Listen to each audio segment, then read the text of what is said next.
Face. Et tout de suite, place à l'invité d'André Berkoff. On accueille Aymeric Patricot, écrivain, agrégé de lettres, diplômé de HEC, auteur de ce livre, La révolte des Gaulois. C'est publié aux éditions Léo Cher. Oui. Et une véritable révolte des Gaulois. Aymeric Patricot, j'ai lu ce livre avec beaucoup d'intérêt, je le recommande d'ailleurs aux éditeurs de Sud Radio et à tous, parce que vous êtes allés dans cette lignée, mais vous êtes allés plus loin dans certains cas. Ce qu'avait dit Christophe Guilluy il y a 5 ans, l'archipélisation de certains, la partition, quand François Hollande parlait de partition, etc. Mais vous dites quelque chose de très intéressant, d'ailleurs vous en aviez parlé déjà en 2013 avec les petits blancs, je crois, donc vous en avez parlé effectivement avant tout le monde. Il se passe quelque chose qui est que la manière dont, et vous le savez, du matin au soir, on traite ces mâles blancs de plus de 50 ans, hétérosexuels, etc., qui sont, eux, alors vraiment la lie de l'humanité. On parle dans une cérémonie des Césars, par exemple, combien de noirs dans la salle, etc., etc. On pourrait faire, effectivement, on pourrait passer 2 heures là-dessus. Et vous dites, dans votre livre, qu'il y a une prise de conscience qui est effectivement d'une communauté blanche, mais vous ajoutez tout de suite une communauté impossible. Pourquoi ?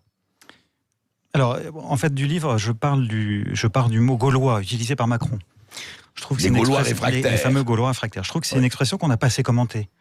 Quand il utilise le terme gaulois, ça désigne les Français blancs. D'ailleurs, le mot gaulois est utilisé en banlieue, sans agressivité particulière, pour désigner les blancs, d'ailleurs des provinces. Et on a résumé la crise des Gilets jaunes à une crise sociale ou politique. C'était des gens paupérisés, qui manquaient de démocratie. Et on n'a pas du tout, ou très peu, commenté la dimension culturelle.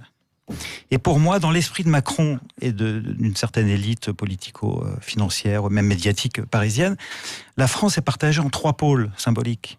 Il y a le pôle des banlieues, qui sont les Français, en fait c'est un euphémisme pour désigner les Français d'origine immigrée. Ouais. Et puis la France, qui n'appartient pas aux banlieues, qui est une France des provinces, et qui est décrite en fait comme blanche.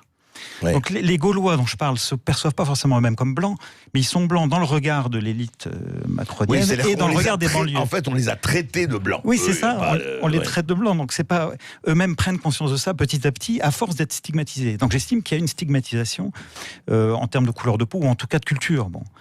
Oui, mais alors, écoutez, il y a quand même quelque chose à la base qui est assez étonnant. Je veux bien, c'est peut-être terrible. Enfin, la France et l'Europe a toujours été à majorité blanche, et c'est le moins que l'on puisse dire. Comme l'Afrique a été à majorité noire, c'est le moins qu'on puisse dire. Ce que je ne comprends pas, c'est qu'on discute de ça. C'est-à-dire que c'est pas parce qu'on est blanc qu'on est supérieur, ce qui serait une idiotie totale, ou noir qu'on est supérieur, etc. Qu'est-ce qui fait, effectivement, qu'il y a eu, et posé, vous en parlez, mais je voudrais que vous le disiez justement aux éditeurs, qu'il y a eu ce problème racial, ou en tout cas ethnique, qui s'est posé dans une France où, normalement, et depuis très longtemps, c'était résolu. Alors effectivement, en France, il y a un idéal républicain. Il y a une sorte de surmoi républicain qui met le couvercle là-dessus et qui considère qu'il faut dépasser cette question raciale, ethnique, culturelle. Je pars du principe dans le livre que cette question-là, contrairement à ce qu'on dit, ne va pas diminuer. Je pense que dans les décennies qui viennent, la question culturelle va aller croissant, et cela pour plusieurs raisons. Première raison... Culturelle, identitaire, c'est ça? Identitaire, culturelle, ethno-raciale, finalement des mots qui sont... D'accord. Ah oui, on peut distinguer, mais qui sont souvent équivalents. Bien sûr. Il y a plusieurs raisons qui me poussent à penser ça. Tout d'abord, quand on regarde les pays multiculturels, Brésil, Afrique du Sud, les États-Unis, plus les populations se mélangent, plus la question identitaire devient obsessionnelle. On pouvait penser que le métissage diluerait la question culturelle, et c'est pas du tout le cas. Deuxième chose, si on raisonne en termes d'évolution démographique, alors je sais que c'est un sujet très tabou en France, mais aux États-Unis, il y a des études très sérieuses là-dessus. En Angleterre, il y a un livre fameux, White Shift, qui va être traduit d'ailleurs dans quelques mois, qui explique... Mais qui va être traduit, qui explique d'ailleurs un sociologue de gauche... Qui dit quoi ? Qui dit que la population blanche, ou en tout cas qui se perçoit comme blanche, va devenir minoritaire aux alentours de 2100. Dans toute l'Europe, je crois. En tout cas en Angleterre, et en France, ça en prend le chemin.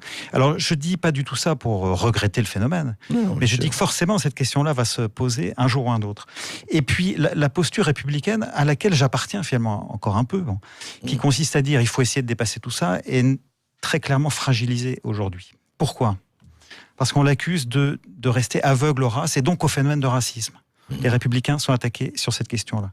Et puis, on les accuse de négliger toutes ces questions culturelles, et notamment le besoin que ressentent parfois les minorités d'être reconnues comme telles.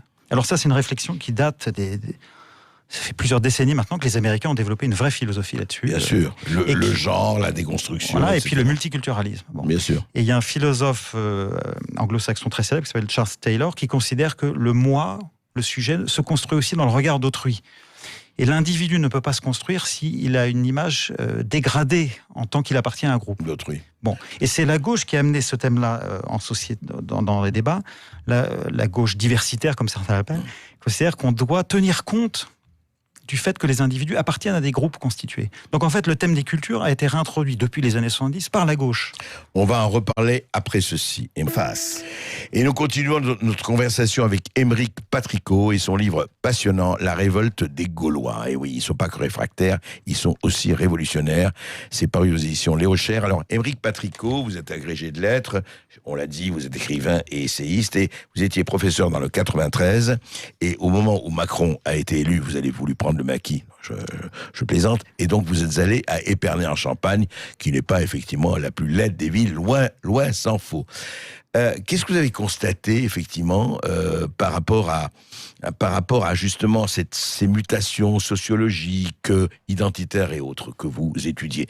Et vous avez étudié ça déjà dans Les Petits Blancs, mais là, vous étiez dans le 93. Alors, très rapidement, en 2013, j'ai écrit Les Petits Blancs, et si je l'ai écrit, c'est parce qu'entre guillemets, je suis devenu blanc en tant que prof. À l'âge de 30 ans, j'ai débarqué dans le 93 et j'étais, c'est vrai, le seul prof blanc face à des élèves qui étaient tous d'origine extra-européenne. Donc je suis devenu blanc, c'est-à-dire que les élèves... Quand vous dites devenu blanc, mais c'est intéressant. Dans le regard...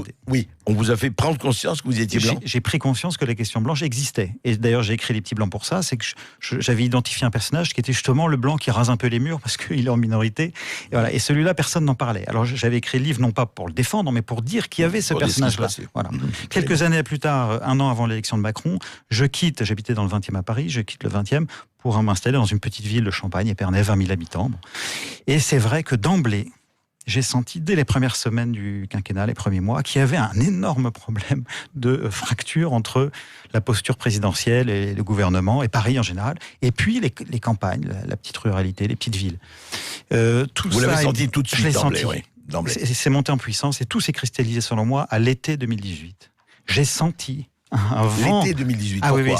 Il y a eu, d'ailleurs moi je l'ai ressenti dans mon corps, j'ai ressenti la révolte monter et je l'ai ressenti en partie, je l'ai éprouvé. Il y a eu déjà toute une série de petits scandales, c'est l'affaire Benalla, l'affaire Agnès Sall, l'affaire Besson. Ouais.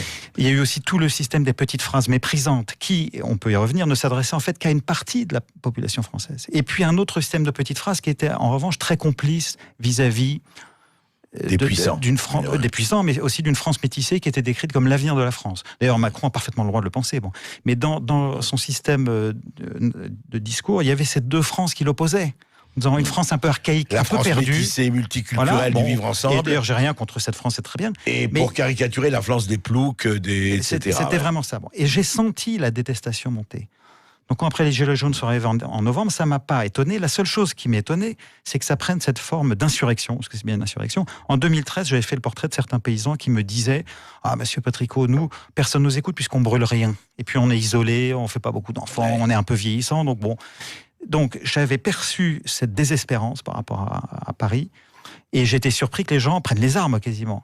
Mais j'ai pas du tout été surpris sur le fond de la révolte. Alors moi, je suis pas gilet jaune parce que socialement, je suis un agrégé, etc. Mais j'ai ressenti intimement les raisons de la révolte. Bon, oui, cette espèce de frustration, de ras-le-bol, on ne le reconnaît pas. Oui, c'est cette histoire de reconnaissance. C'est une protestation d'existence. Et alors vous dites dans votre livre, et c'est très intéressant, vous dites, on assiste... Vous pensez à la naissance d'une communauté blanche, en tout cas d'une prise de conscience, c'est même pas une communauté blanche, elle est là, mais une prise de conscience de quelque chose, dont on parlait des petits blancs, et quelque chose, ces blancs modestes de province, ce paysage identitaire français dont vous parlez. Et alors, ça se traduit comment ? Les gilets jaunes, d'accord, mais ensuite, maintenant, demain. Vous voulez dire dans la prise de conscience ? Oui. Un peu comme ce qui m'est arrivé quand je suis devenu prof en banlieue, c'est-à-dire que tout d'un coup, la question c'est en train, pour moi, c'est le premier symptôme de cette prise de conscience progressive qu'en France, il y a des Blancs. Voilà. Ouais. Et puis, deuxième phénomène de longue haleine, le fait que les Blancs, petit à petit... disons que jusqu'à maintenant, les Blancs se considéraient comme un peu la colonne vertébrale du pays, symboliquement, l'histoire. Historiquement, c'est ça. Mais on peut s'en réjouir ou le déplorer, mais... Voilà, mais quand on regarde les États-Unis, quand on regarde le Canada, quand on regarde l'Angleterre, d'autres pays comme ça, à terme... Je pense que les Blancs seront de moins en moins considérés comme la colonne vertébrale. ils seront une communauté parmi d'autres. Et ça, c'est très douloureux pour beaucoup, notamment pour l'extrême droite, évidemment, mais c'est un phénomène dont on ne voit aujourd'hui que les premiers soubresauts. Oui, non, mais c'est clair. Enfin, il n'y a pas de raison qu'une situation qui a duré des siècles ne peut pas durer. Le vrai problème, il n'est pas éthique. Le vrai problème, il est culturel et cultuel. Hein. Alors, je précise bien dans le livre, d'ailleurs dans le sous-titre du livre, qu'il s'agit d'une communauté impossible. Je ne dis pas du tout qu'il y a une communauté blanche organisée, qu'il y a un discours officiel, etc. Je dis que c'est une communauté impossible parce qu'il y a ce surmoi républicain qui veut qu'on dépasse toutes ces questions-là. Bon. Et que d'autre part, la référence à la couleur de peau nous renvoie immanquablement à des époques qui sont un peu effroyables. Bon. Donc il y a ce blocage. Les Blancs français sont dans une situation paradoxale où ils n'osent pas dire qu'ils existent, mais malgré tout, ils sont stigmatisés. Donc c'est pour ça que je dis que c'est une situation impossible. Oui, mais est-ce qu'ils doivent accepter, parce qu'en dehors, enfin blanc ou pas blanc d'ailleurs, cette espèce d'esprit de repentance, c'est pas parce qu'on est blanc qu'on est automatiquement un massacreur, un raciste, colonialiste, etc. C'est-à-dire, on a l'impression qu'il y a une partie minoritaire là, qui essaye de et pas seulement une question de couleur, qui essaye de faire passer effectivement oui t'as t'es blanc donc tu es ceci cela. C'est quelque chose quand même qui est c'est un des paradoxes que je souligne. Ouais. On dit voilà les blancs n'existent pas, mais en même temps on souligne tout ce qu'ils ont fait de mal. Donc ils sont à la fois coupables et inexistants. Bon, mais alors est-ce que ça va entraîner quand même, à votre avis, une prise de conscience en disant attendez, on n'est pas que des gens qui ont fait du mal, on n'est pas que des racistes, des colonialistes, des oppresseurs, etc. On est autre chose, regardez ce qu'on a fait, regardez ce qu'on a bâti. Deux remarques justement. Sur le livre, j'essaie de définir ce que pourrait être une posture blanche qui soit ni dans le déni républicain, ni dans la fierté un peu droitière, ni dans l'autoflagellation de gauche. Ni dans le masochisme. Une posture neutre qui consisterait à dire, une posture authentique qui consisterait à dire, oui, on existe en tant que blanc, en tout cas dans le regard des autres, et on n'est ni 100% coupable, ni 100% géniaux. On est des êtres humains, tout simplement. On est dans une situation particulière. Deuxième remarque sur une certaine hypocrisie française. Toujours, on met le couvercle là-dessus en disant que ces choses-là n'existent pas, mais, et Guy lui l'a montré parmi d'autres, il y a un véritable marketing politique. Tous les partis politiques font référence implicitement à ces histoires de communauté. Le Rassemblement national se veut nationaliste, mais on le soupçonne d'être racialiste. Mélenchon fait des clins d'œil à la France des banlieues en disant que quand il y a trop de blancs, il se sent mal. Bon. Donc en fait, la classe politique a un double discours. Un discours de façade républicain et dessous, un marketing ou des stratégies électorales très nettement ethnicisées, comme aux États-Unis. Et Trump, c'est un symptôme de ça. D'ailleurs, dans le livre, je parle d'un phénomène américain qui s'appelle le white lash, qui est le contre-coup blanc. Le retour de bâton. Le retour de bâton blanc, voilà. C'était des journalistes afro-américains qui avaient souligné que le vote pour Trump, c'était sans doute en partie une revanche des Blancs qui voulaient qu'enfin un président parle en leur nom. Selon moi, les Gilets jaunes est en partie un white lash à la française. C'est une France blanche, mais qui ne se conçoit pas encore forcément comme blanche, mais qui dit on existe aussi. Voilà, on n'est pas uniquement le passé coupable de la France. On n'a pas disparu, on est là. Les galeux d'où nous vient tout le mal et on les comprend. Et on est digne et on veut être reconnu en tant que tel.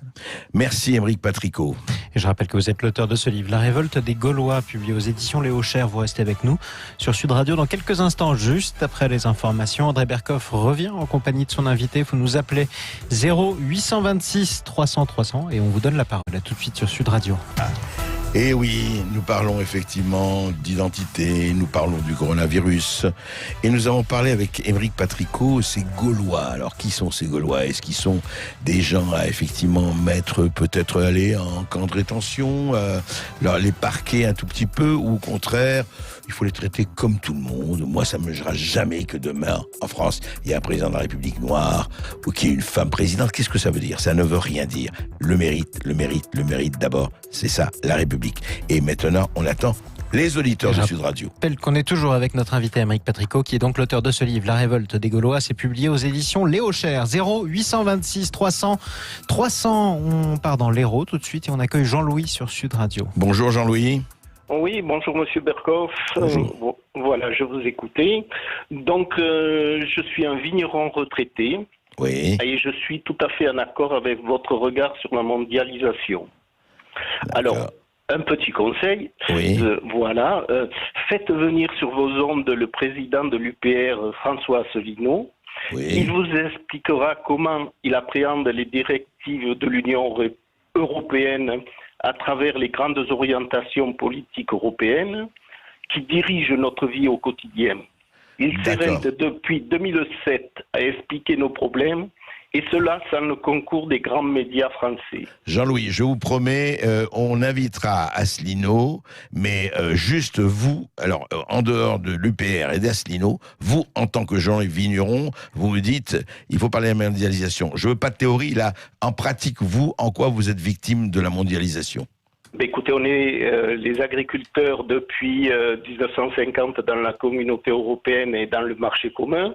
Ouais. On a été les premiers touchés, disons, sur la concurrence déloyale des autres pays, membres de l'Europe ou autres. Mmh. En ce moment, la PAC est discutée à la Commission européenne avec, disons, un épée de Damoclès qui est au-dessus de toutes les têtes des agriculteurs français. Ouais. Alors, voilà. Et on sait qu'il y a un drame, et on sait les drames des agriculteurs français, en tout cas d'un certain nombre. Effectivement, nous en avons reçu. Merci Jean-Louis, et je vous promets, on recevra... On l'a déjà fait d'ailleurs sur Sud Radio. C'est vrai, mais pas dans Berkov, dans tous ces états. Donc on l'invitera. Merci à vous Jean-Louis. Tout de suite, on quitte l'Hérault, on remonte à Paris, on retrouve Melvin sur Sud Radio. Bonjour Melvin. Bonjour Berkov, ça va ? Ça va bien. Alors moi en fait, je suis un immigré qui est venu à Paris, un Gaulois qui est venu à Paris depuis septembre. Ouais. Et, un vrai travailleur immigré, quoi. Non, pas un travailleur, un étudiant en fait, un étudiant. D'accord. Parce que si vous voulez avoir un temps soit peu de considération, il faut que sur votre CV que vous ayez étudié à Paris. D'accord. Même si les cours, entre parenthèses, ne sont pas mieux à Paris. Sûrement pas, oui, je suis d'accord avec vous. Alors, dites-moi, Melvin. Voilà, en fait, je voulais rendre compte, en fait, du fait que j'étais tout à fait d'accord avec cette tripartition, en fait, on va dire, de la France. Ouais. Et dont parlait Émeric Patricot. Voilà, je le ressens d'autant plus, en fait, parce que je vis dans le premier arrondissement, si vous voulez, et j'ai l'impression, si vous voulez, d'être un étranger dans la ville. Quand je croise les gens, quand je parle avec eux. Et pourquoi enfin, comment vous le ressentez, Melvin ? Dites-moi. Ben, disons qu'on n'a pas les mêmes, rapports à la vie, si vous voulez. Mais mes parents, mon père est peintre en bâtiment. Enfin, ouais. Vous voyez ce que je veux dire, quoi. Ouais, tout à fait. J'ai l'impression, en fait, si vous voulez, qu'ils vivent dans un autre monde qui n'est pas le mien, en fait, si vous voulez. D'accord. Un monde coupé des réalités, un monde idyllique, si vous voulez. Ouais. Irénique même, ouais. pour employer des gros mots.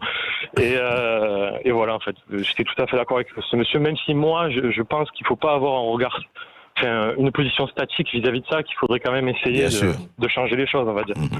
D'accord. Oui, Émeric Patricot. Oui, un des personnages centraux du livre, c'est précisément l'histoire d'une champenoise qui vient régulièrement à Paris. Elle est blanche et elle est très frappée par le fait qu'à Paris, elle se sent différente des autres blancs. Elle dit, eux, ce sont des blancs qui sont habitués à la mixité sociale et raciale. Et moi, champenoise, je me sens un peu intimidée par tout ça. Je suis moins habitué. Donc, elle ressent une fracture entre blancs, entre ceux de province qui ne connaissent pas, ce que c'est, ou beaucoup moins, le regard d'autrui, et puis les Parisiens qui acceptent la mondialisation. Oui, bien sûr, qui l'ont intégré. Voilà. Melvin, vous êtes... Melvin, oui, juste un mot. Est-ce que vous le ressentez déjà, par exemple, dans le langage, vous, par rapport aux Parisiens, oui, etc. par rapport à mon accent, oui, bien sûr, à chaque fois, c'est une espèce de boutade. Après, je le prends bien, mais... Ouais. Si vous voulez, il y a quand même une espèce de sous-entendu derrière qui quand même voudrait dire il y a une certaine condescendance, en fait. J'ai l'impression naturelle. Après, je me trompe. Hein, c'est pas tous les Parisiens, bien sûr. Il y en a qui sont très sympathiques. Faut jamais généraliser, de toute façon. En tout cas, en plus, j'écoute Sud Radio justement pour avoir une bouffée d'air frais, en fait. On va dire. Merci Melvin. On va continuer à l'envoyer, cette bouffée d'air frais. Et sachez, Melvin, que les accents seront toujours les bienvenus, quels qu'ils soient d'ailleurs sur Sud Radio. Salut Melvin. Tout de suite, on retrouve Sylvain au 0826 300 300. Bonjour Sylvain. Allô, bonjour Monsieur Berkov. Bonjour. Voilà, je voulais parler du coronavirus aussi. Oui. Bon, alors l'autre jour, j'avais vu que le nombre de cas augmentait, il était multiplié par 10 chaque semaine. Donc je vois mon docteur et je lui dis, bon ben, d'ici 3-4 semaines, il y aura carrément 1 700 000 cas. Il me dit, mais ils sont sûrement déjà en compte, puisque énormément de gens ne développent pas de symptômes marqués, etc. Et il me dit, et les enfants, surtout, sont très probablement le vecteur principal.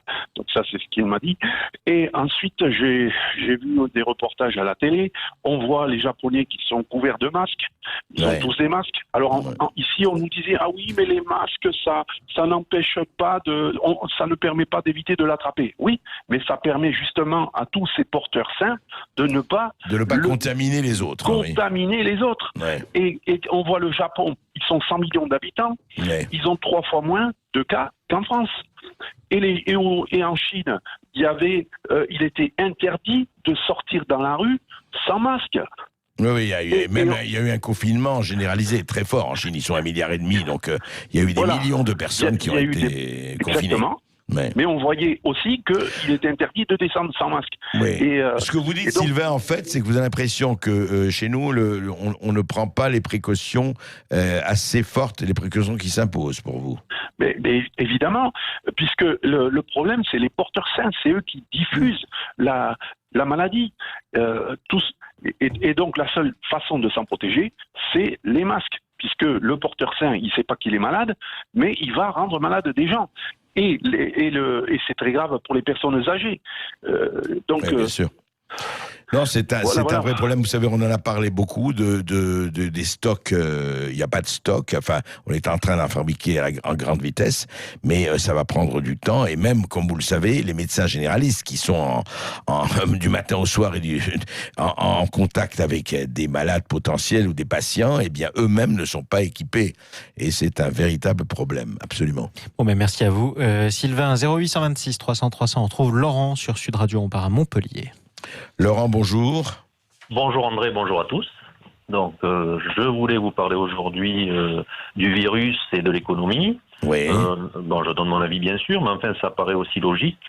Je pense que la relocalisation n'aura pas lieu comme beaucoup l'entendent, et même le maire le sous-entend, le Bruno Le Maire. Oui. Ce sera plutôt une délocalisation diversifiée. Je prends un exemple concret des faisceaux électriques de Peugeot. Ils sont fabriqués en Chine.